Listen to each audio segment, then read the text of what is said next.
पंतप्रधान मोदींच्या काटकसरीच्या आवाहनावरती राज ठाकरे यांची टीका। पंतप्रधान मोदी यांनी स्वतःचे परदेश दौरे आधी बंद करावेत, जनतेसमोर आदर्श ठेवावा। इंधन बचतीच्या मोदींच्या आवाहनानंतर राज ठाकरेंचं पत्र।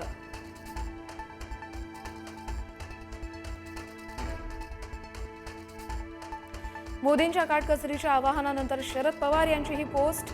देशाच्या अर्थव्यवस्थेवर दूरगामी परिणाम होण्याची शक्यता। सर्वपक्षीय नेत्यांना विश्वासात घेऊन निर्णय घ्यावा, शरद पवार यांचं पंतप्रधानांना आवाहन।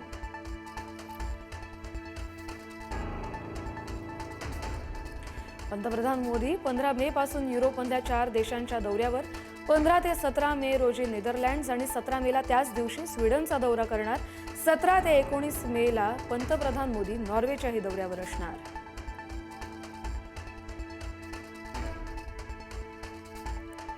हिमंता बिस्वा आसामचे नवे मुख्यमंत्री। गुवाहाटीत शपथविधी सोहळा संपन्न।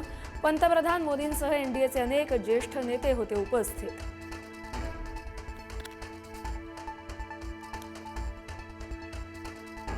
केरळच्या मुख्यमंत्रीपदाचा तिढा आज सुटण्याची शक्यता। राहुल गांधी आणि खरगेंच्या उपस्थितीत आज दिल्लीत बैठक। केरळच्या मुख्यमंत्रीपदासाठी के.सी. वेणुगोपाल यांचं नाव सगळ्यात आघाडीवर।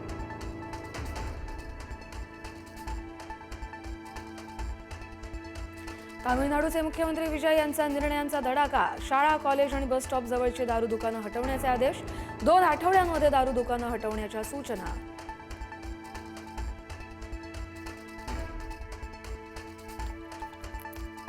ईडी घेणार गोंधू अशोक खरातला ताब्यात। 18 मे रोजी अशोक खरातला विशेष पीएमएलए कोर्टासमोर हजर करण्याचे आदेश। मनी लॉन्ड्रिंगच्या गुन्ह्याप्रकरणी फास घट्ट।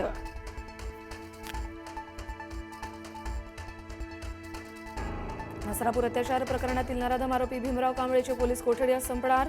भीमराव कांबळेला आज पुन्हा कोर्टात हजर करणार। पुणे पोलीस नराधमाची कोठडी वाढवून मागण्याची शक्यता।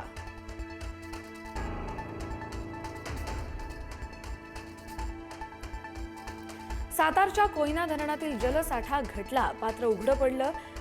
धरणातील पाणी कमी झाल्यानं धरणात बुडालेली जुनी मंदिरही दिसू लागली। Thank you.